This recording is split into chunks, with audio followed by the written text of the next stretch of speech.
Halo guys, kembali lagi dengan gue Kuru guys. Di sini mari kita breakdown episode terbaru anime Mahout Gakuin season 2 atau episode 2-nya.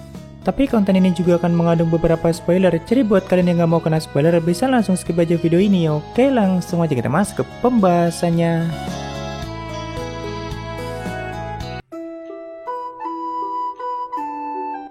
Episode kali ini masih melanjutkan beberapa pertarungan sebelumnya, di mana saat itu para bawahan Anos sedang menghadapi para bawahan dari 4 raja jahat, yaitu Ciretas, Rema, Lian Katornes, Yek Osma, dan juga Zebro guys. Anos sendiri sedang menghadapi Zeke Osma untuk menghidupkan kembali Melhes yang sudah terbunuh, dan saat itu Zeke mengajaknya untuk melakukan permainan atau sama aja adu kecerdasan. Jadi sebelumnya setelah Anos meminta tim paduan suaranya untuk tampil di peresmian Raja Iblis nantinya, Anos itu sudah merasakan keberadaan Zeke di atas menara dan dia pun langsung menuju ke sana tepat 1 detik setelah Melhes mati. Tapi begitu Anos menggunakan Inggal untuk menghidupkannya kembali, Zeke langsung membatalkannya kembali. Makanya Anos menggunakan Revive untuk menghentikan waktu di tubuh Melhes. Soalnya teknik Inggal kan hanya bisa digunakan pada orang yang baru mati sebelum lebih dari 3 detik. Jadi jika Anos menggunakan Inggalnya kembali, maka Zeke akan membatalkannya kembali, dan seperti itu terus menerus atau tidak ada habisnya. Ya kurang lebih seperti itulah yang dipikirkan oleh Zeke. Makanya dia mengajak Anos untuk melakukan permainan dan menciptakan peraturan lalu mengikatnya dengan Zeke. Ya intinya jika Anos berhasil memenangkan permainan itu, dia bisa menghidupkan kembali Melhes karena kekuatan si Zeke akan disegel selama 5 detik.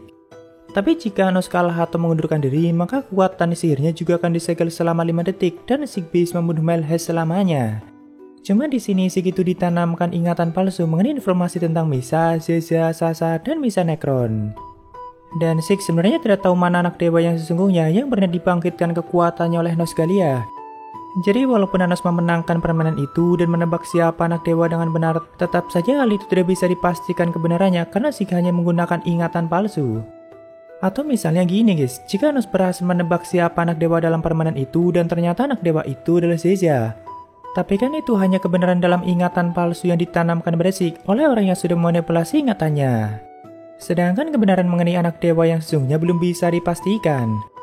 Karena memang sejak awal tujuan Zeke bukan untuk memenangkan permainan itu, tapi supaya Anos tertarik memainkannya dan akhirnya dia juga menyetujui kontrak Zeke. Karena selama masih terikat dengan kontrak Zeke, Anos tidak bisa menyerang Zeke dan harus menyelesaikan permainannya dulu baru lepas. Sedangkan jika Anos mengundurkan diri, maka kekuatan sihirnya akan disegel selama 5 detik dan itulah yang diincar oleh Zeke. Karena dia sudah menyiapkan 4 iblis yang akan membantunya untuk membunuh Melhes dan sekaligus melemahkan Anos. Walaupun ya tentu Anos bisa mengatasi semua itu dengan mudah dan pada akhirnya Zeke tidak mendapatkan keuntungan apapun apalagi membunuh Melhes. Ya sebenarnya itu cara yang bodoh banget dan dari awal orang yang memerintahkan Zeke atau memanipulasinya harusnya tahu tidak mungkin bisa mengalahkan Anos dalam hal apapun. Tentu di sini Anos dan yang lainnya berpikir kalau Zeke itu diperintahkan oleh Nosgalia dan dia juga yang sudah menanamkan ingatan palsu badannya. Karena Zeke memang sangat setia dengan tuanya walaupun yang saat ini mengendalikan tubuh Eldemet adalah Nosgalia. Cuma kan Zeke juga tahu kalau Eldemet setuju tubuhnya digunakan oleh Nosgalia.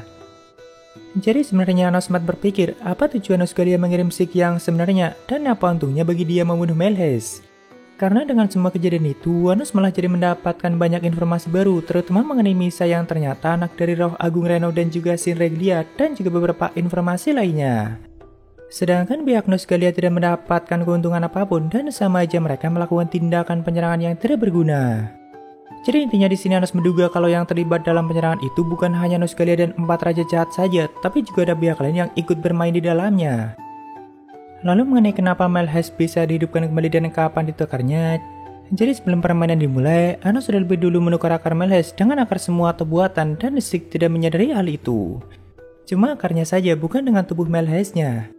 Jadi yang dihancurkan oleh Zeke itu cuma akar semu yang dimasukkan ke dalam tubuh Melhes dan itu konsepnya sama seperti akar semu yang diciptakan oleh Eleanor menggunakan rahim muasalnya. Karena memang Anos sempat mempelajarinya dan langsung menirunya di sini nih. Sedangkan setelah 5 detik dan Anos bisa menggunakan kekuatannya kembali, dia langsung melepaskan Revive pada akar Melhes lalu menghidupkannya kembali menggunakan Inggal.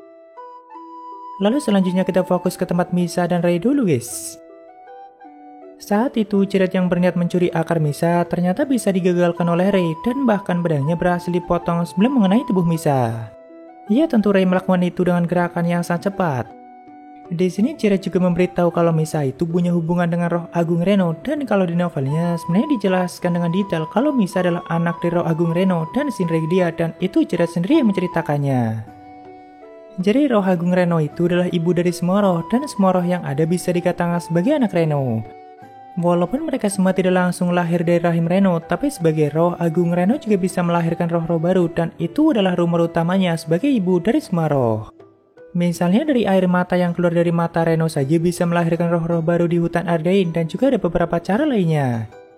Cuma yang lahir langsung dari rahim Reno dan merupakan anak kandungnya itu hanya Misa, dan bapaknya adalah Sinreglia. Tapi kan walaupun Rey, Misa, Anos, dan yang lainnya mendengar itu, mereka juga belum bisa menyimpulkan kalau Misa adalah anak dewa yang dimaksud oleh Nusgalia. Apalagi Misa dilahirkan langsung oleh Reno dari hubungannya bersama Sinreglia.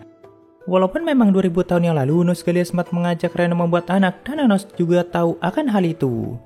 Cuma yang jadi pertanyaan Rey dan Misa itu, kenapa Jared bisa punya setengah pedang milik Sinreglia atau ayah Misa? Sedangkan Jared bilang diperintahkan oleh tuanya yaitu Raja Kutukan Kaihilam Jiste. Tapi tentunya Jared tidak mungkin memberitahu hal itu dan hanya memberikan informasi sesuai yang diperintahkan.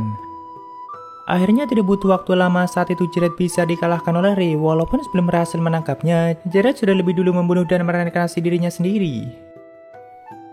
Lalu di tempat lain, Sasha dan Misa juga sedang melawan satu bawahan sang raja jahat yaitu Linka Theornes. Di sini sebelum bertarung Linka sempat mengatakan kalau Sasha dan Misa lahir dari kehendak dewa karena harusnya mereka itu hanya satu orang dan satu kepribadian. Namun di masa lalu Avis Necron sempat belajar teknik Dino Jixes, dan sebenarnya pahlawan kanon juga terlibat dalam penciptaan teknik itu. Lalu setelah Sasha dan Misa lahir atau saat masih menyatu, Avis menggunakan teknik itu pada mereka dan membagikan mereka menjadi dua sekaligus punya kepribadian yang berbeda. Nah, jika saja Anos tidak ikut campur dan menyelamatkan mereka, maka kehendak dewa yang akan mulai mempengaruhi akar Sasha dan Misa dan menyatukan mereka kembali. Karena memang teknik Dino Jixes itu sendiri berkaitan dengan kehendak dewa. Makanya di sini Linka mengatakan seperti itu, dan mungkin dia belum tahu kalau Anos sudah merubah akar muasal mereka. Saat itu awalnya Linka bisa mengalahkan mereka berdua dengan cepat, dan bahkan Linka berhasil menusuk mereka dengan pedang yang tak terlihat. Padahal Sasha dan Misa juga sudah melawannya dengan sekuat tenaga dan juga mengeluarkan teknik andalan mereka masing-masing. Tapi ada alasan kenapa mata kehancuran Sasha tidak bisa melihat serangan dari pedang Linka dan juga tidak bisa memprediksi jangkauan serangannya. Pedang Linka memang tak terlihat, begitu juga dengan serangannya, tapi Linka juga sekaligus menggunakan Najira untuk membuat serangan dan mananya menjadi transparan. Jadi intinya pedang yang udah gak kelihatan di buff lagi menggunakan teknik yang bisa menyembunyikan mana dan serangan. Tapi Linka memang beneran iblis yang cukup kuat guys, jika dibandingkan Sasha di waktu itu.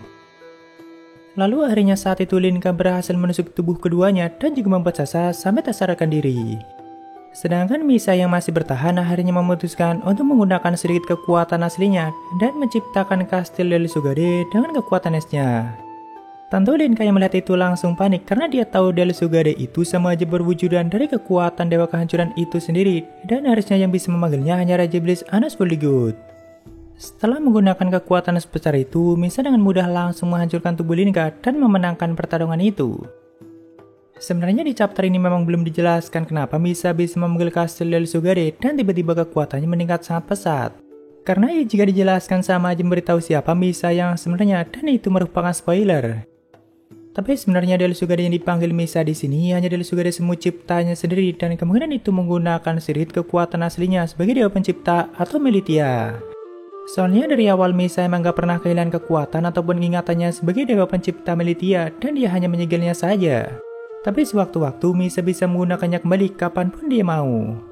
Ya niatnya mau ngelawan anak yang lahir dari kehendak dewa malah jadi ketemu dewanya langsung dan bahkan dewa pencipta dunia itu.